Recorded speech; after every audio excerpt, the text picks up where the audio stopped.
So, welcome to Crate Diggers Radio. Thank you so much for being on the show today.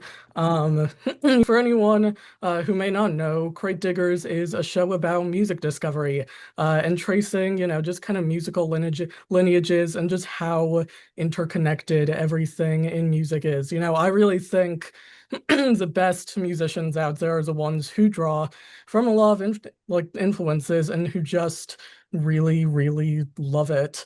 And Mhm. so I really like talking about music and the music I love with the people who made it, who also just really love music. So I'm very happy to talk with you about it because you're definitely one of the standouts for me, at least, of people who, when I think of people who really, just reference back in so many ways and show how much they love it. I think of you a lot. So I'm really Yeah. happy to have you on here. Well, thanks. So, kind of getting into how I got into Mudhoney. I got into Mudhoney at 14 when I was learning how to play guitar. One of my best friends lives in Olympia, and so I was asking her for Mhm. music recommendations. And she said that, a lot of bands came from where she was around, but she didn't really know a lot, but just kind of sent me, just in the direction of the internet. And that's when everything kind of exploded for me. Really, I pinpoint that moment as the moment I really got into music in general. Rock music, punk music, and Mudhoney was a huge part of that. It was an instant standout and just really got me through a lot and really just informed how much I love it. And like, when I was early into learning guitar, I was learning a lot of Mudhoney stuff and grunge stuff. So it's just cool to, kind of have that full circle moment here. And so with you, you've talked about your early influences with hardcore and garage rock, Mhm. and a lot of that, and how you got into music was through that.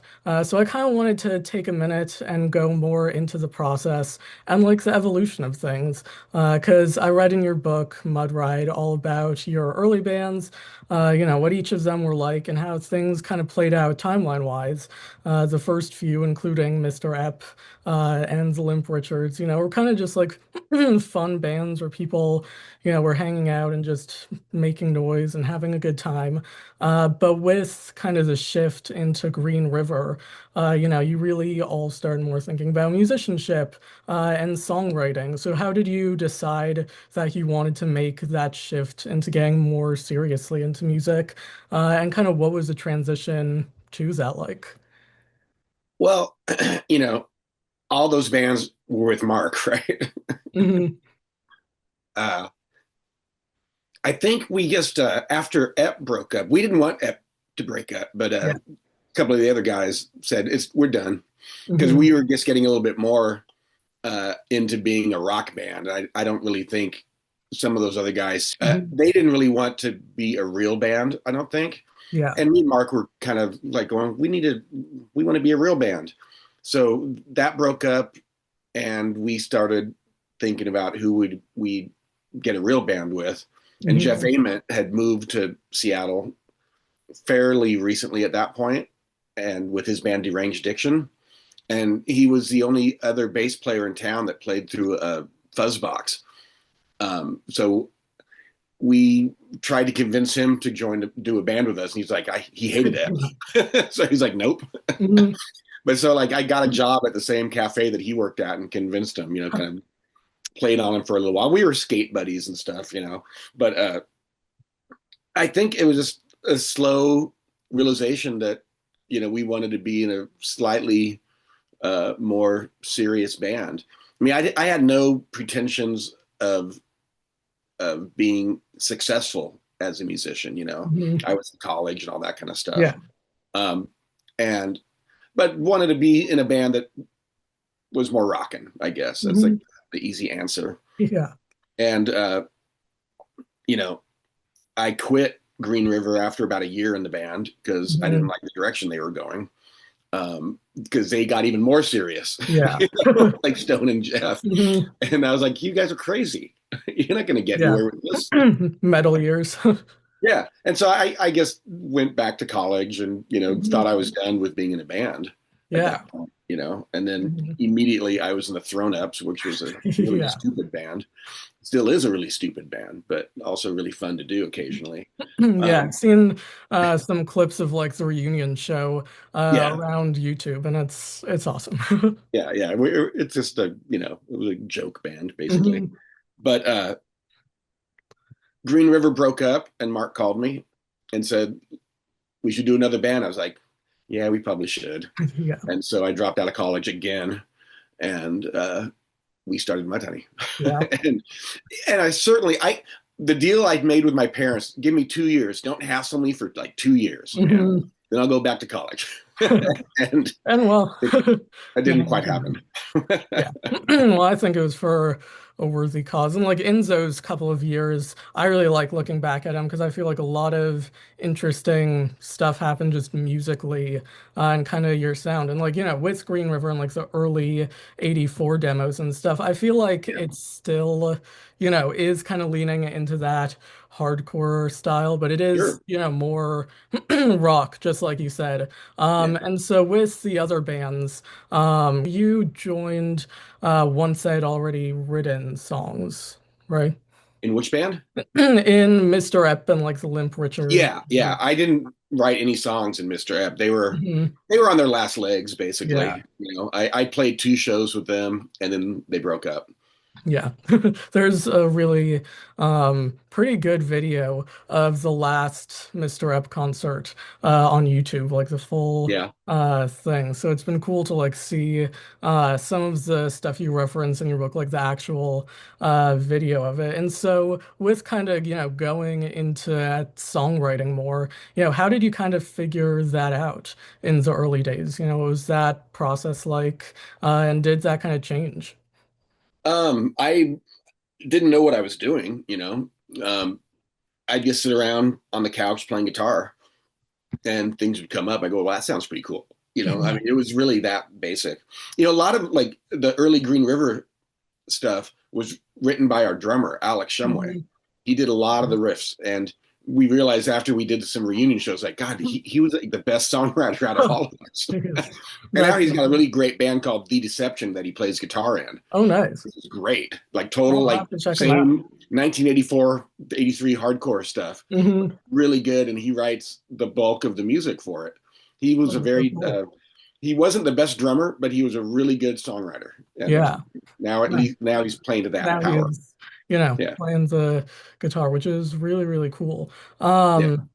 So, with that stuff, so Swallow My Pride, which is arguably like the most known Green River song and one of my favorites. Yeah. I've been trying to learn the riff for that for years because there aren't any tabs for it. How did No. you guys kind of come up with that? And, how do you really play it? And what kind of inspiration were you taking from it? Second fret, bar chord, Yeah. and then dweedly dweedly. Yeah. um, I think that was me sort of trying to do Creedence Clearwater Revival. Mhm. I think, like from my recollection of it. Yeah. But it's cool that Green River redid it after I was out of the band, Hmm. and they added that riff from "This Ain't the Summer of Love," which was Blue Oyster Cult side Hmm. project thing, because Kim Thayil pointed it out to us, like, this is a lot like this Blue Oyster Cult song. Hmm. And so then they added that to the song Oh, that's as kind of funny. a tribute to it. It's like, okay, you're right, it's the exact same riff. Um, but I love that then Soundgarden did it, Hmm. and the Fastbacks did it too. I Yeah. think Bruce Pavitt from Sub Pop was trying to turn it into like the new Louie Louie of the Hmm. Northwest. Yeah. But I think that's the only two bands that covered That it. did it. Yeah, no, the Soundgarden cover is really great too. It's Yeah, cool that's to hear in cool. like the different versions. And then also as I was researching for this interview and like listening to some of the older stuff, I came across the Thrown Ups and found just like in Sorry. one of your right. Yeah, big old compilation, 30-ish songs. It was definitely an experience, but Yeah. yeah. Yeah, Um well, okay, the Thrown Ups, we never wrote songs. We just wrote song titles and then went in the studio and made it up. And yeah. a couple of the songs sound like they were written, like Stock Boy Superhero is like, it sounds like we wrote that song. We did Yeah. not write that song. Yeah, because one of the things I noticed when I was just listening, because, I just had it on and, because it's 1 minute songs, so I didn't look at all the titles, but I noticed that at least the basis for the riff of You Got It was in one of the Oh yeah, songs. yeah. So A like, title that I will not say yeah, out loud. exactly, yeah. That's But the only thing that we took from the Thrown Ups was that little riff for You Got It. yeah. So how do you choose what to take and kind of what to reuse? And when you're writing, do you ever, put a song kind of into we'll get to this later bin like that? We have so many half-written songs through the years, but in the early days we were just starting. So I really liked that riff. It totally reminded us of the Butthole Surfers. Hmm. And so we decided to retrieve that riff, if you will, Yeah. turn it into a Mudhoney song. And I'm glad we did. It's one of the ones that the people really like. So, Hmm. but that's the only thing that came out of the Thrown Ups. Yeah. Yeah, the rest was just kind of and that Just happened. boys, Right. just having fun. But it's really cool. And it's been cool to learn about all this stuff. And I read Mud Ride for the first time when it came out in 2023, but reread it for this. And so one of the things I really appreciated about it was just how much attention you gave the Seattle scene, before the 90s and before it Yeah. really became big and people covered it. And a lot of my peers that I know don't really talk about it either. And so it's been a few years now since the book came out for it. And while you were doing promo, you talked a lot about wanting to help document the early history of the scene. And then Yeah. since then, you've also spent a lot of time documenting the history of all this through books and contributing to documentaries and Sure. doing different interviews. And at what point, I guess, kind of did you realize that documenting the history of this stuff was something you really cared about doing? Well, back, I became a record collector guy back in the um, 80s because I was really into hardcore records and they were mostly 7-inch records that were limited. Mhm. They weren't limited on purpose, they were limited because no one wanted them. Yeah. So you'd print up at the most 500 copies of something. And I got into the 60s garage stuff and was reading the liner notes of a Pebbles compilation, Hmm. maybe number 8. I don't know. And they were talking about how this band, the Alarm Clocks 7-inch, now was in 1982 or whatever was going for $600. I was Yeah. like, whoa, that's insane. And they talked about how few were printed. And I was like, that's the same with these hardcore records, So I then kind of took it into my head to document that stuff Yeah. and start buying them whenever I would see them cheap, like a few years after the fact. I'd just buy it if it was a weird punk record I hadn't seen Mhm. before. And that kind of grew into, a quite large collection of seven Yeah. inch records from the underground. And, that I also wanted to buy every single Seattle record, like when they started coming out, Mhm. because when the scene started to explode in the late 80s, I was like, I think I'm going to be the guy that's going to, have all this Yeah. stuff. So I would buy any Seattle record that came out from the underground kind of stuff, Hmm. Um, I quickly realized there were people doing it much more than I was, Yeah. you know. So I was like, I don't think I'm the guy to do it. But when Adam came to me to suggest a book, I really wanted to talk about the Seattle scene from the 70s and 80s before it exploded.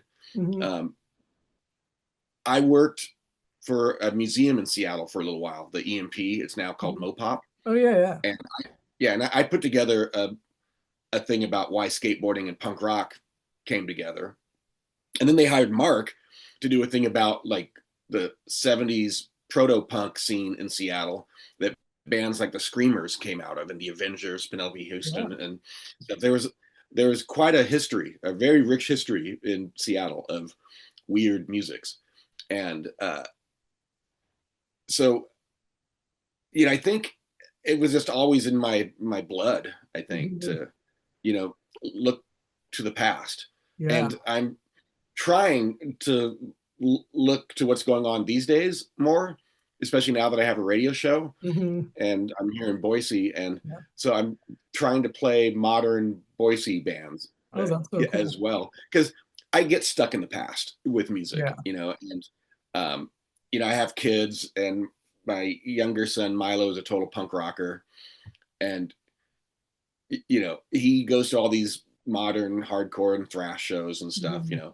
but he's also just obsessed with UK 82 punk, Oh, like stuff that I didn't even like obsess about, like it is. Yeah. GBH, which I like GBH, but he's like into all this other stuff. I'm like, okay, I guess I'm gonna have to, go back and dig through that stuff too now. Yeah. But I want to be in the present as well. Yeah, no, that's really cool. And it's really cool that you've started your show.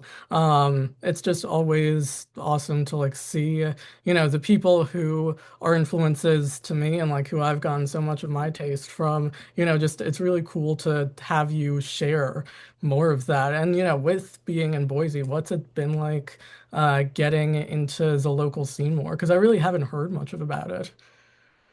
Well, I've been coming to Boise for over 6 years because my girlfriend lives here. Mhm. And so I'd come and visit and hang out. And like, it's a small town. Yeah. It's a blue town in a very red state, right? It's sort Hmm. of like a small version of Austin or something Yeah. like that. There's a really great music scene here. A lot of it is sort of, alt country hipster types, but Hmm. they do it well. But there's also some old classic, punk venues and stuff. Um, the Neurolux is the oldest club here, and that's kind of like my hangout. Oh, nice. Uh, I'll go there, like my radio show's a block away from it. So Oh, cool. every Friday after my radio show, I'll go in there and like there'll be all the same, basically the same 10 people that are old Mhm. punk rockers and skateboarders that hang out there. I'm like, okay, these are kind of my people, I think, you know. Yeah. Um, but it it's I like Boise. Um, it's kind of weird not being in Seattle or Portland because I Hmm. was there my whole life. It's a different climate and that kind of thing. Yeah. But we've got a great place, and uh, I think it's like I said, it's a blue city in a red state, so we're kind of like surrounded by the enemy in my Yeah. Yeah. mind. Yeah. No, But it's that's it's not cool, fun. like my girlfriend Andrea would like Hmm. to not be here, but she's kind of like her parents are getting older and she's going to be the caretaker for Yeah. them. She's the main caretaker. And so we go see them every other weekend. They live in Twin Falls, which is Yeah. a place I do not want to live. Like, it's as pretty as it is. Like Evil Knievel tried to jump the Snake River right there in Twin Falls back in the 70s when I was a Mhm. kid. That was a very impactful moment for me. Yeah. But it's just too red. It's just, dudes in giant pickup Yep. trucks and, like a place I don't want to be. Yeah. No, I Uh, moved to Philly where do last you live? year.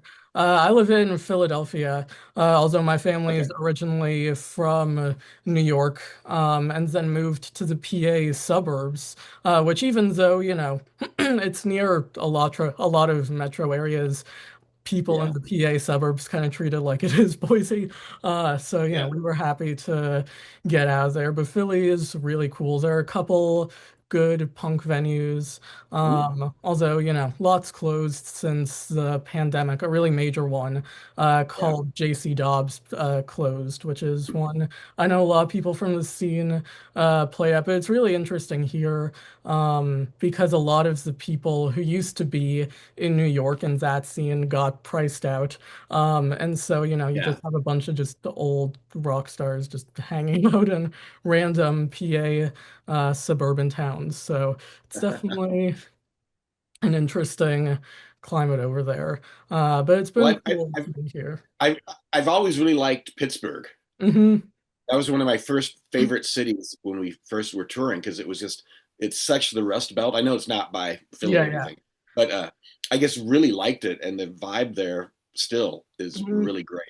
Yeah, it's really cool there. I have a lot of friends who are in Pittsburgh who go to school at Temple in Philly, and they really like it and say the scene's really good. And it's cool. Philly has a good bit of music history too and new stuff. Yeah. Lots of people, that I wouldn't expect to be here or from around here, like Nancy Spungen of like Sid and Nancy was from Right. like right by my hometown and right there. So it's really cool to see. And part of what interests me a lot in music history and like all this stuff is I do volunteer work at a historical society in my hometown. So it's like also museum stuff.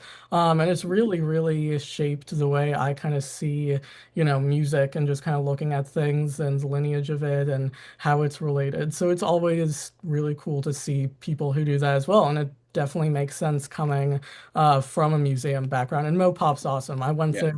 there last time I visited my friend, and it's just really cool. They do a really great job there. Yeah, they took my exhibit down, unfortunately. Hmm. Um, but they told me it was going to be permanent, and I was kind of excited about. I was disappointed in the direction they went, to be honest, because Yeah. they told me it was going to be a very different thing, and then Mm. it became. But I mean, they also have to like try to survive, and Yeah. I understand that. But you know, but I mean, the exhibit I did got me back skateboarding. So that was Oh, that's cool so because cool. I had to go down to California and interview all these punk rock skateboarder Mhm. legends in my mind, Steve Olson, Dwayne Peters. And I was like, they're older than me and they're still Yeah. skating. Why am I not Why skating can't anymore? you? So I Yeah. got back into it again. Oh, that's awesome. Would you ever consider putting it on somewhere else? Uh, I don't think it'd be legal. Yeah. They own all that stuff. Oh, Yeah. geez. Because the bottom line would be like, no, Yeah. you Wow. know, I'll talk about it all the time. Yeah, like with all that stuff and the actual, kind of objects and memorabilia itself, at the Historic Society, like I deal with a lot of that stuff Yeah. too. And definitely have Historic Society brain rot in terms of just, no direct sunlight, climate control kind of stuff. But it's been Yeah. interesting, because I'm kind of removed from that because I'm not related to any of the people there and moved there when I was young. But with you, it's really interesting to hear because this is your stuff and your personal possessions, and so hearing about what you choose to keep and then selling to collectors. Kind of how do you make that determination of what's important enough to keep, to sell, or to have in museums? Well, for me personally, I I'm 61 and I don't feel like my kids don't care about my crap, Yeah.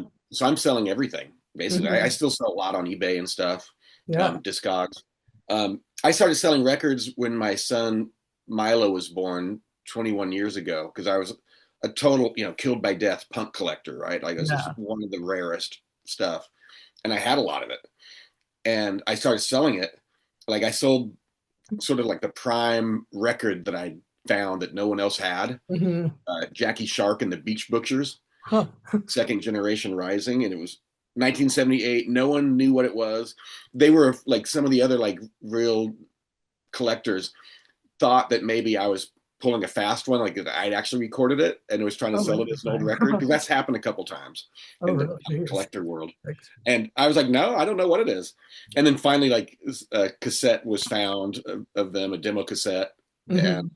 and one other guy in Italy had the record, so it was real. And I was offered $1,000 for it, and Jeez. it was kind of like the peak of my collection. Mhm. And my girlfriend Karen said like, because I was going like, I don't think I should do it, and she's like, do you know how many hours I have to work to make $1,000? Because this is Yeah. like the year 2001 Oh, or geez. something. Yeah. And I said, that is a really good point. And I looked around my house and I didn't see anything that I owned that I wouldn't sell for $1,000. Mhm. Guitars and everything, Yeah. except my car and the house itself. Those Mhm. were the only two things I owned that I wouldn't sell for $1,000. Really fair. And so I sold it. And then it altered my brain where I was no longer a collector, I was a dealer. And Hmm. it made life easier, honestly, I because I'd imagine. have fever dreams at night about records and stuff, Mhm. um, and so I sold that. I was like, I guess I sell records now, and Yeah. so I started selling all my rare punk stuff, but I sold it too soon. like because it's worth so much more now. Agreed. That's what bummed me out. I was like, Agreed. God dang it, It's really like the you know? stock market with that kind of stuff. You just have to know Yeah, when to like hold and yeah. when to sell. It's really interesting hearing about, that kind of stuff because I'm on the opposite end of it. And so it's cool to like hear about this whole the ecosystem. What kind of stuff goes into it and what might not a lot of people know about that kind of community and culture. Well, I mean, at this point, I'm out of the punk stuff in a way. Like I love the music, but um, every like if a record gets reissued, Hmm. I can sell the original Yeah. essentially because the reissue will sound better.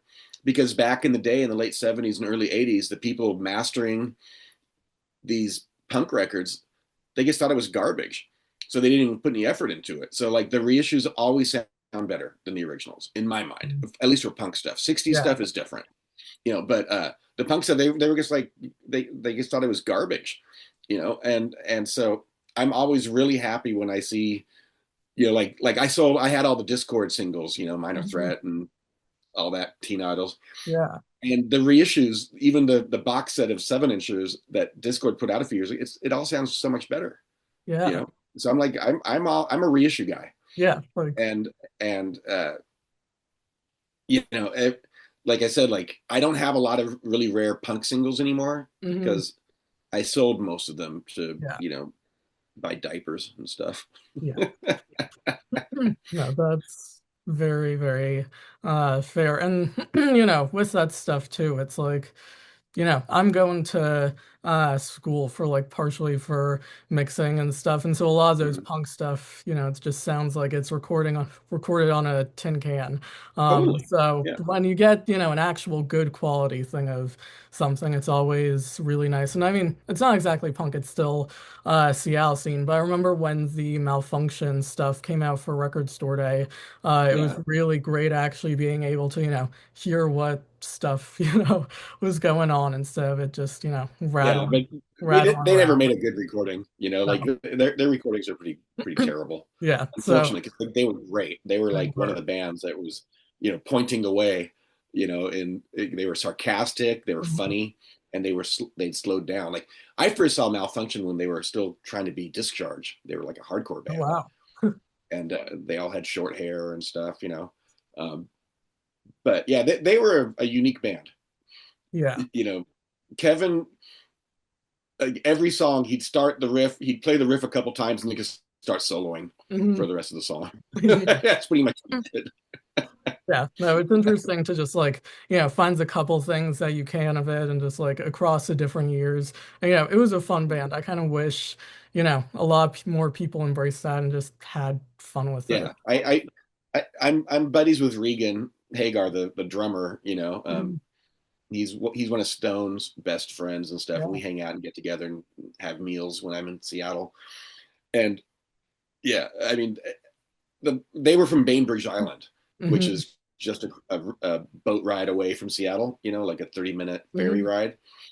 That was a weird scene over there. My first girlfriend was from that scene, and what she said and what Regan has backed up, and Jonathan Everson, he's a novelist from Hmm. there. Yeah, yeah. Basically, there was a really bad batch of acid that went around Bainbridge Island in the like 1981, 82, and like that there were some damaged humans from it because it was just a Hmm. weird scene over there, man. Because it's a Yeah, really wealthy place, like yeah, I don't know. It's that some explains so weirdos came much. from there. Yeah, Yeah. no, that explains so much. And that's not the stuff you learn from reading the Mhm. Wikipedia article. Yeah, I got the Record Store Day compilation because, my friend and I do like every other year, I'm over there and she comes over here and stuff. And there were about 4 copies that were going to be in the entire city of Philly. So I went over and timed it for when it was Record Store Day over there and like, spent 4 hours in line. But God, and it was definitely worth it. But then Oh yeah. that, later, but This is my secret plan for Record Store Day. mhm, I DJ every year at Jackpot Records in mhm, Portland, and I do the first shift starting at 9 a.m. So I go there at 8:30 and get everything I want. That's Like, really fun. it's a Yeah, pretty good system. that is a Because good system. yeah, every year there's things I want, and so and now it's just kind of a thing where I'm there at before 9 a.m. before the doors open, and I can grab whatever I want. That's very smart. Yeah, I've done a few record store days now, and they're, a lot. If you can get one thing, it's, you know, you're Yeah, you're set. But then seeing them on eBay right after, yeah. how much they're upcharged, it's, you know, just really funny to see all that. But with kind of going back to the music from that scene, saying grunge kind of as an overarching kind of thing, because looking back on it, and like the more you research it, it definitely was more of a scene, and like kind of just combinations of different types of people. And I feel like that's really, prevalent with Mudhoney, especially just because, you were described as like punk and garage and psych and pulling from so Yeah. many different things, but still labeled under that kind of grunge genre. How important do you kind of feel genre labels are? And, how do you kind of see how you fit into that? And like, kind of these labels more as genres or just kind of scenes and points of time. Well, I think when that term started being thrown around, all the bands were fighting against it. Hmm. Um, and it's funny, like in 1995 when we were doing My Brother the Cow, I was like, if we're not grunge, nobody is. Yeah, it was. We're grunge. Mhm. We're, but it's just a combination of things. I don't mind the term at all. Yeah. It's like psychedelic garage punk. That heart. We're all everybody from the Seattle grunge scene, the big bands, except Alice in Chains. We were all punk rockers. Hmm. We all came out of punk rock. Alice in Chains did not. And I'm Yeah. nothing against them. I really like Hmm. their records, but they weren't from our side of the fence. They were from elsewhere. Yeah. I think their records hold up really well, but they just simply weren't punk rockers. Everybody else was. You know, so and I got really into garage rock, like 60s stuff, and some of the heavier stuff. I mean, obviously Mark was really into the Stooges, Hmm. and he turned me on to all sorts of stuff. Um, but yeah, I mean, I think we had a unique place and time in Seattle in the late '80s, and it was a small scene. If if you had 100 people at a show, that was a pretty big show. Yeah. Until things just kind of there was two explosions. 1988 when we started, Hmm. that summer suddenly we were getting a few hundred people at shows, and we did the what was it called? Not Loser Fest. What was it called? Um, Lame Fest, where we actually got 2,000 people to come to see Tad, Nirvana, and us. And I was just like, that is insane. Yeah. And then it kind of stayed like that for a couple of years. And then Nirvana Nevermind hit. And that was the Yeah. second explosion. I was already over it, kind of. I was like, I'd Yeah. already cut my hair short. I was like, Mhm. ah. You were done. Yeah. And that was the second explosion. That's the one that people know about the Hmm. most, which is great. I was really excited to see them and Pearl Jam explode like that, and Yeah. then Soundgarden was kind of starting. But it's weird because Soundgarden was being marketed as a metal band Hmm. before grunge because they didn't know, like, I don't know, Yeah. their Like A what and is M this? Yeah. just didn't. They were just like, well, they're a hard rock band, so let's market them as a metal band. Hmm. And then they quickly changed their tune when Nirvana and Pearl Jam hit. Like, okay, Soundgarden's Yeah. part of this thing now, Hmm. which is great. Yeah. Yeah, I've heard about some like opening for Skid Row and stuff. And, my dad Yeah. was more into like, the 80s metal kind of stuff. And I've converted him over the years. And it's funny because I've Uh, been the one to show him a lot of like the other stuff. He had his Nirvana and Pearl Jam CDs, and that was kind right. of it. But he was telling me about how, he went to see Guns N' Roses and was late and missed Soundgarden. And so it's interesting to see just, at least, looking back at it and in my generation and how we talk about it, everything's seen as kind of so separate when really there was just so much overlap. Like Duff McKagan was just Yeah, exactly. Yeah, there. Duff was a total punk rocker. You know, I we all went and saw the very first Guns N' Roses show, which was in Seattle, opening for the Wow. Fastbacks. And I didn't think they were very good. I was kind of like, man, Duff left Seattle for this because he was in 10 Minute Warning, which is one of the greatest Oh yeah, bands. I love that band. Yeah, but they never really got their recording either. Like they never had the good recording of them in their prime. But I remember just thinking like, man, Duff should have stayed in Seattle. Yeah. But I mean, the first Guns N' Roses record is great. There's Mhm. no denying that. Yeah. Yeah, Yeah, and it's and cool he's a great guy. yeah, it's cool to see him back in there. And like on your show, I heard that he was releasing new stuff under Stone's label, and it sounded great. So it's just cool to see Yeah, people kind of revisit all of this. yeah. He plays and sings on the Paul Soldier record that just came out. Hmm. Um, he doesn't sing all of it. There's a bunch of different people. Paul Soldier was the guitar player, one of them in 10 Minute Warning. Yeah.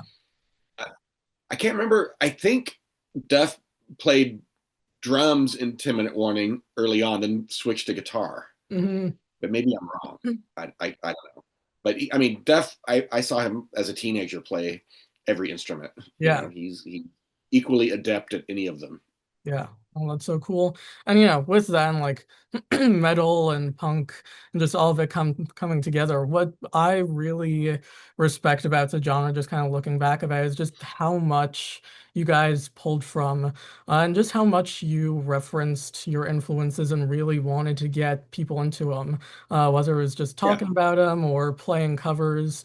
Um, yeah. and so, how important was that element of it to you and you guys just at the time? Was that a big part of it, or is it just kind of like pulling from it and what happened happened? It was huge for me, honestly. Like in 1990, like we'd just gone to England for the first time in '89, Mhm. and old punk singles were like $1, Yes. and I came home with like at least 100 rare punk singles Wow. that I'd bought over there, and I wish I'd bought like 500 more. Yeah. This is one of my regrets in my life. But and so we got really into listening to like Sham 69 and like all Mhm. these old punk bands, and we thought we were going to make a punk covers record, so we recorded a bunch of them, Mhm. and then Guns N' Roses of all people beat us to it. Oh, really? Geez. Yeah, they did a album of covers, and they did a bunch of punk covers. I'm Oh, like, God dang it, we can't do it now. They did it. yeah. Oh, wow. So we kind of slowly put them out through the years, Mhm. adolescence and, Angry Samoans and the Dicks and things like that. Yeah. But no, for me, it was always about like finding those, obscure references that were so inspiring to me. Mhm. Um, there's there's a whole nother level. I would love to do like a whole cover of anti-scene and things like that. Like late Yeah. '80s. Just like there's a lot of grungy punk that came out in the late '80s, and Mhm. it wasn't from Seattle. No. It was just gnarly stuff.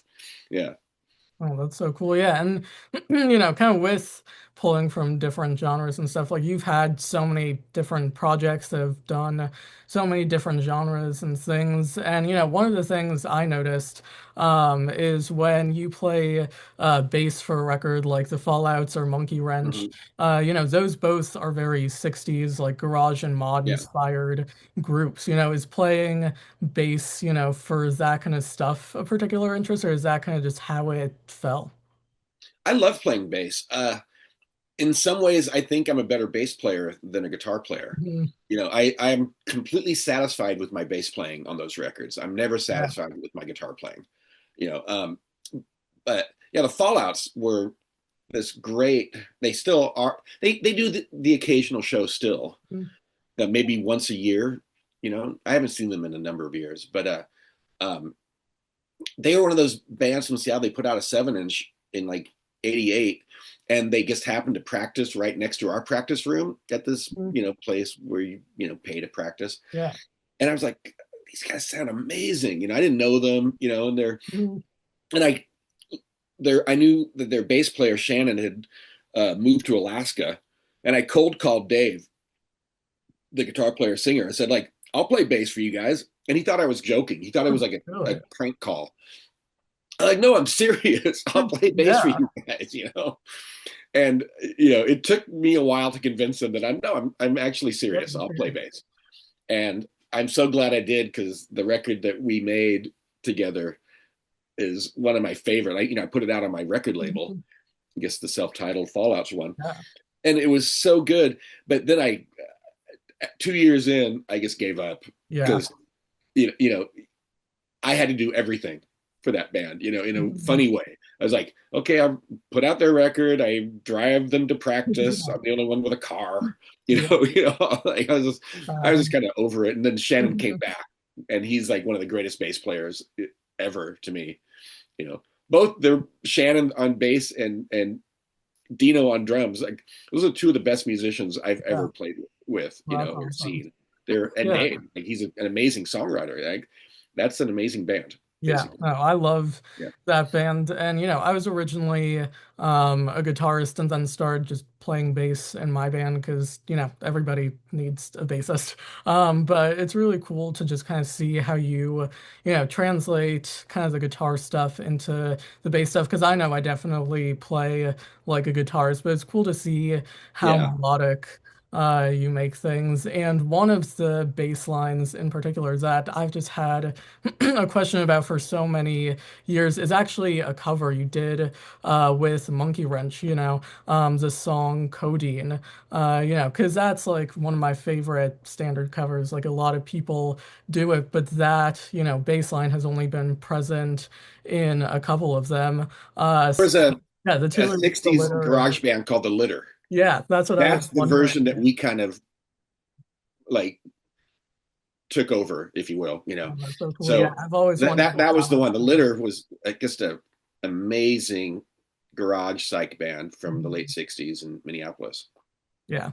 No, I love them. As soon as I heard that, I was wondering if it was that one because they're one of my favorite garage bands. But, Yeah, in Pennsylvania and, now I don't really hear them mentioned. And so, I try and like I have probably played their first album, in its entirety throughout my shows at this point. So yeah, I saw nice. you play, their single Action Woman. It was just so Yeah, awesome because I'd never seen, anyone, period, play them or mention them before. But it was cool to just see, you play them and like a musician that I respect and stuff. And so that's definitely one of the questions I've had yeah. uh, It was for a definitely The Litter. while.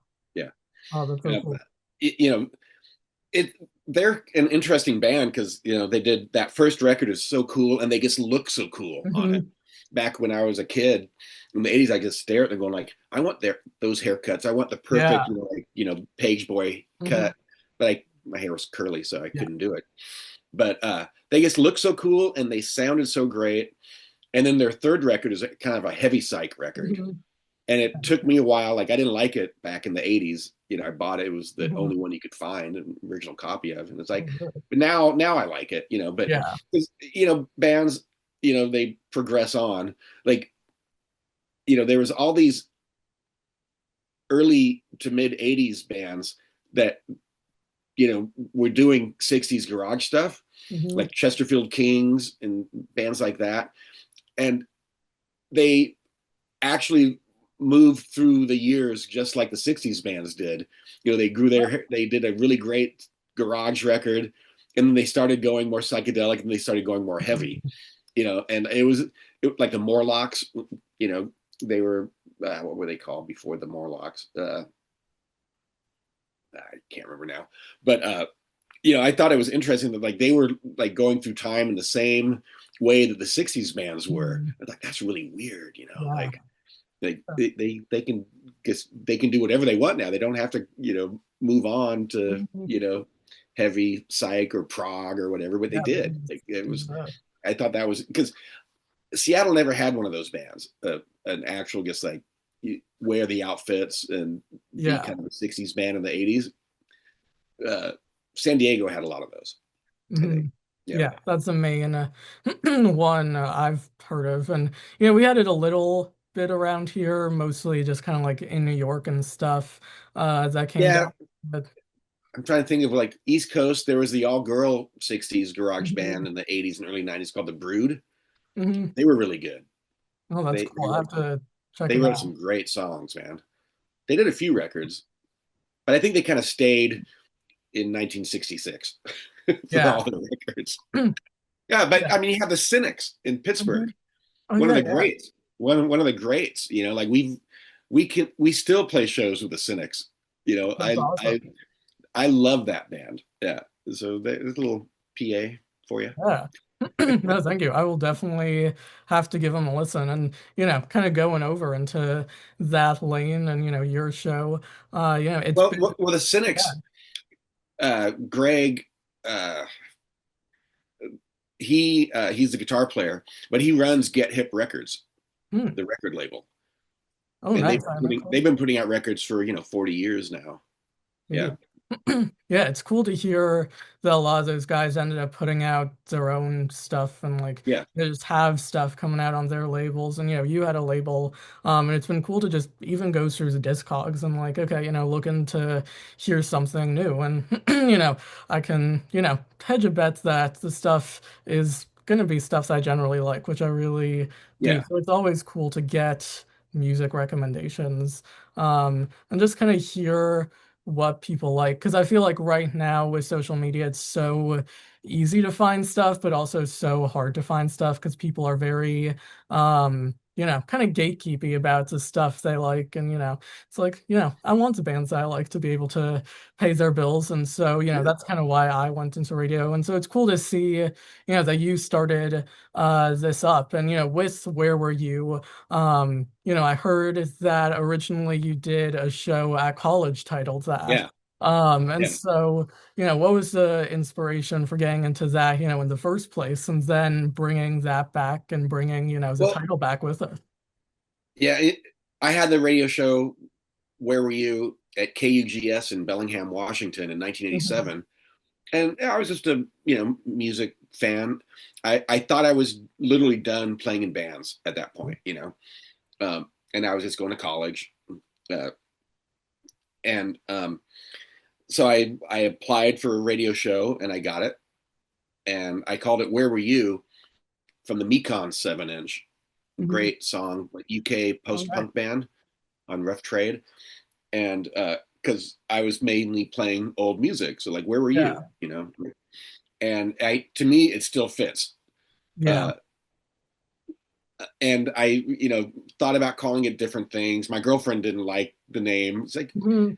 call it that, call it Steve's Bad Ideas or something. Oh, I'm like, yeah. no, that's too Well, self-referential. I can't do that. And but I guess kept going coming back. I think I want to call it Where Were You again? yeah. Because I still play this weird, obscure. I only play vinyl, Yeah. and they thought that like modern radio stations don't play vinyl for the most part. No. So they're like, well, we have turntables. I'm like, okay, good.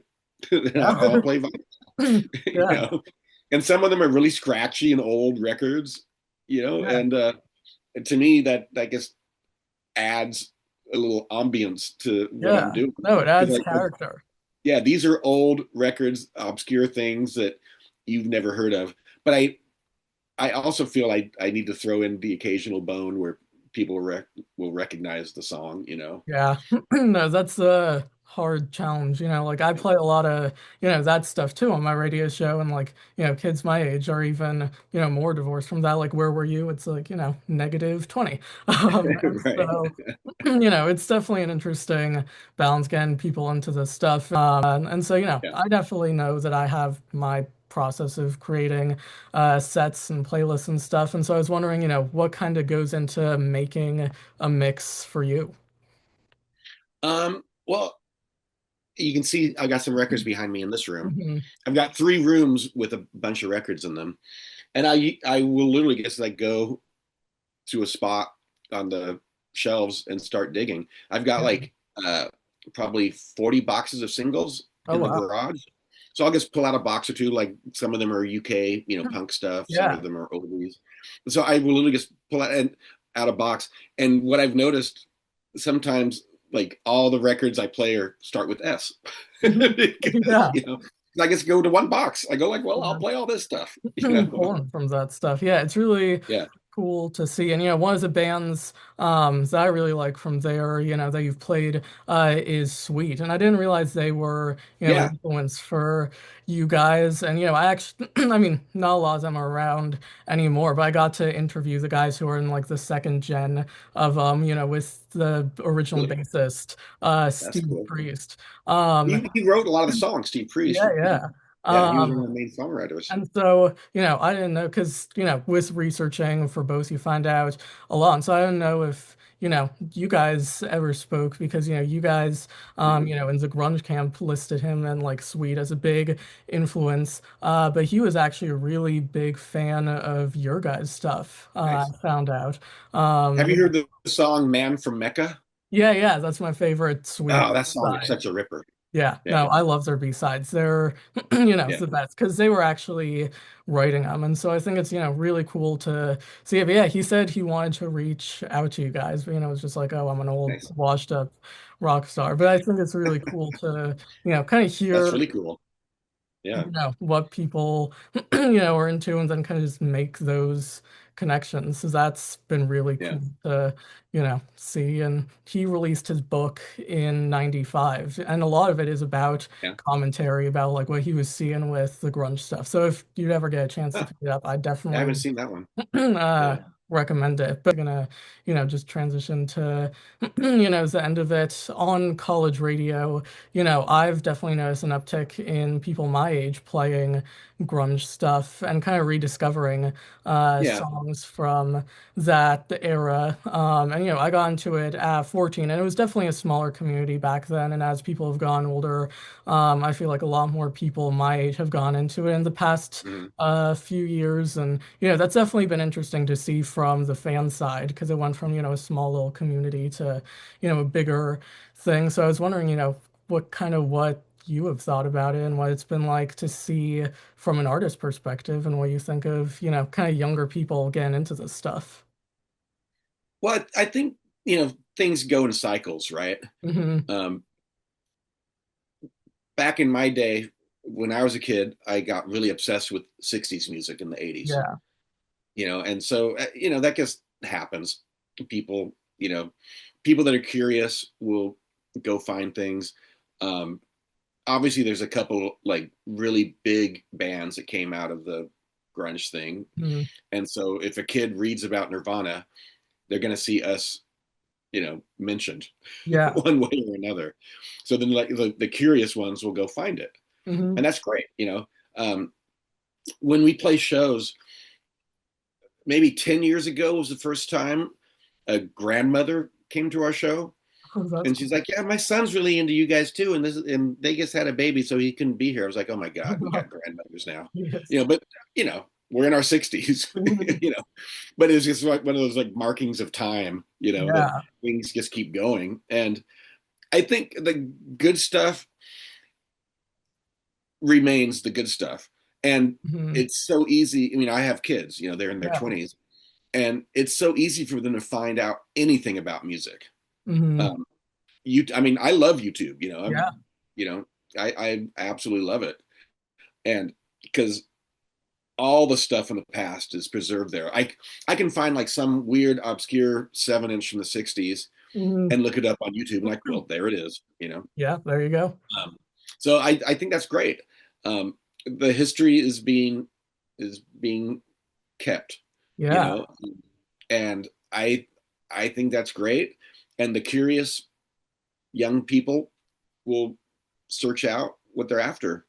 And Hmm. the Seattle scene was just so uh, you know media saturated, right? Hmm. In the day, so it's everywhere.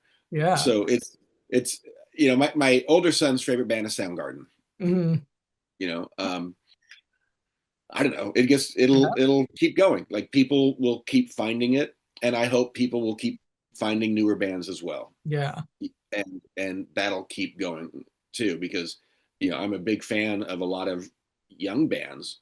And so, kind of wrapping up, um, kind of wanted to talk about, just kind of advice you had. You've been doing this, for a long time and have had to go through a lot of, trials and error periods. And at the radio, a lot of us are going into like music and majoring, Mhm. and this kind of stuff.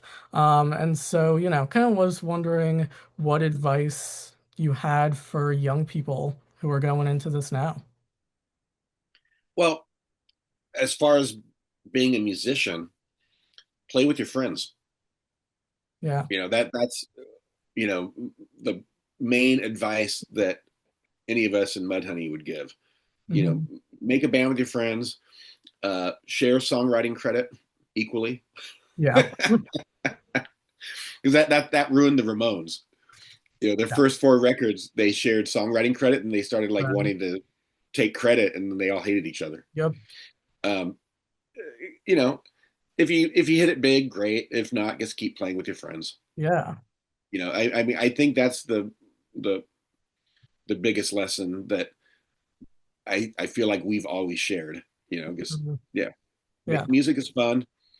you know uh if you're trying to make it a career, I mean, I say that like, I never wanted it to be my career. Hmm. It kind of, it was accident. um but some people like Stone and Jeff wanted it to be their career, and they made it their career, and like, Yeah. hats off to them. I love those guys. And but I just thought they were insane Yeah. back in the day. We were kids. I was like, it's not going to be your career. Yeah. We live in Seattle. Yeah. Exactly. Yeah. No, a lot of us Yeah, are going on to like, the other sides of things because, a lot of us have smaller bands and projects, but, gotta pay the bills. But it's really cool to just, yeah, be reminded of and hear your ethos with that because I feel like it's really important to remind, my peers and the Temple community because I feel like people get very, caught up in like numbers and how big you get. yeah, And so I'm really, just thankful that, you're speaking to us and, coming on the show and sharing that with me and my peers. I feel like it's a really great thing for people to hear right now. But just wanted to say thank you just in general, not just for everything. I really appreciate it. It's been something I've really been looking forward to, and it's just been such a cool opportunity. And it's great getting yeah. to talk with you. Yeah, nice to meet you. Cool. Great to meet you. Okay. Bye. Bye.